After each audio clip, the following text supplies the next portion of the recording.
A seguir, nas configurações do curso, nós temos a possibilidade de configurar a avaliação. Todo curso precisa ter uma avaliação. É na avaliação que você vai definir se o aluno vai passar ou não, ou se ele vai completar ou não aquele curso, ele vai ser aprovado ou reprovado. Você viu que durante todo o processo de todos os capítulos, né, nós estamos criando alguns quizzes.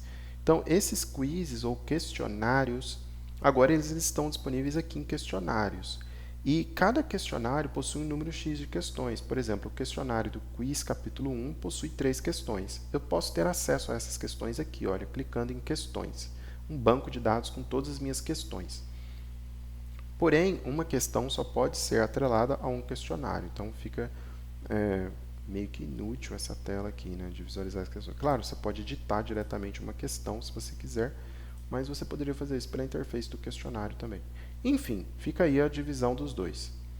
Voltando lá, então, agora que nós temos esse questionário criado, nós podemos criar um sistema de avaliação para o nosso curso de PHP. Então, aqui em avaliações, o resultado do curso, primeiramente, avalia as lições.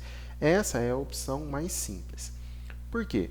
À medida que a pessoa vai realizando o curso, olha, eu mostrei no vídeo aula anterior, eu finalizei essa aula aqui.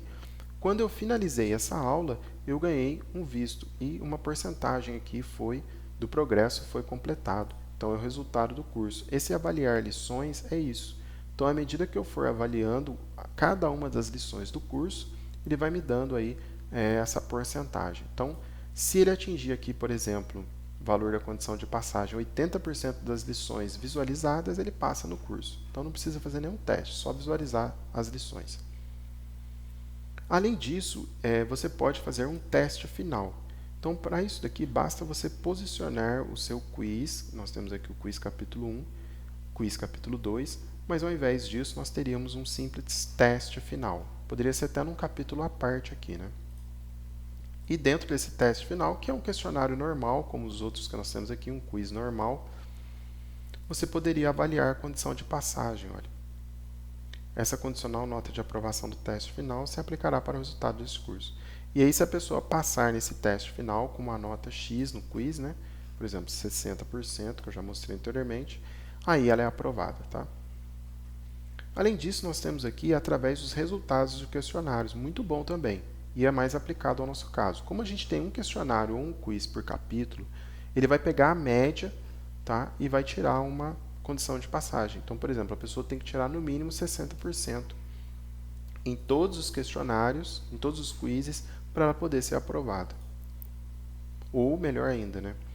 Ela precisa ser aprovada em pelo menos 2 dos 3 quizzes. Então, se ela passar em 2 quizzes e for reprovado no terceiro, como é 60% a condição de passagem aqui, ele vai ser aprovado. E aqui, olha, tem avaliar através de questionários. Nesse caso, é só completar o questionário, ele não precisa passar, o resultado não conta. Aqui ele tem uma outra opção, Evaluate via Questions, que não está traduzido, e Evaluate via Mark. Para a gente entender bem a diferença desse Evaluate via Questions do avaliar através dos resultados do questionário, é bom clicar nessa interrogação e ver a fórmula. Então, veja aqui, olha, avaliar através dos resultados dos questionários, curso 3, o curso tem 3 quizzes e o usuário completou o primeiro quiz com 30% correto, o segundo quiz com 50% correto e o terceiro com 100% correto. Ou seja, o resultado é 30% mais 50% mais 100% dividido por 3, porque são 3 quizzes. Foi aquilo que eu expliquei. Ele, no caso, deu 60% e ele foi aprovado. Agora, esse Evaluate via Questions, repare, o curso possui 10 questões. Questões, não é questionário. Tá? Das 10 questões, que podem estar distribuídas em 2 ou 3 questionários, o usuário ele acertou 5 das questões, um total de 50%. Então, aqui ele vai focar as questões e não o questionário. Por isso que eu mostrei no começo questionário e questões, para você ver a diferença. E, finalmente, ele tem esse Evaluate by Actived Marks, pelo total de marcas de todas as questões. Isso aqui nada mais é do que a possibilidade de ele acertar uma porcentagem de todas as questões. Então, novamente aqui, olha, a gente está trabalhando com questions. curioso, né? É bom estar lendo essa interrogaçãozinha aqui para saber quando é question e quando é questionário. Esses dois aqui são questionários, esses dois aqui são questões. Então aqui ele tem que acertar a questão, tem que ganhar lá o vistozinho para poder passar. Então esse é o sistema de avaliação do LearnPress. Eu recomendo que você trabalhe de acordo com a realidade aí do seu curso, mas avaliar por lições costuma ser a opção mais justa para o aluno, na minha opinião.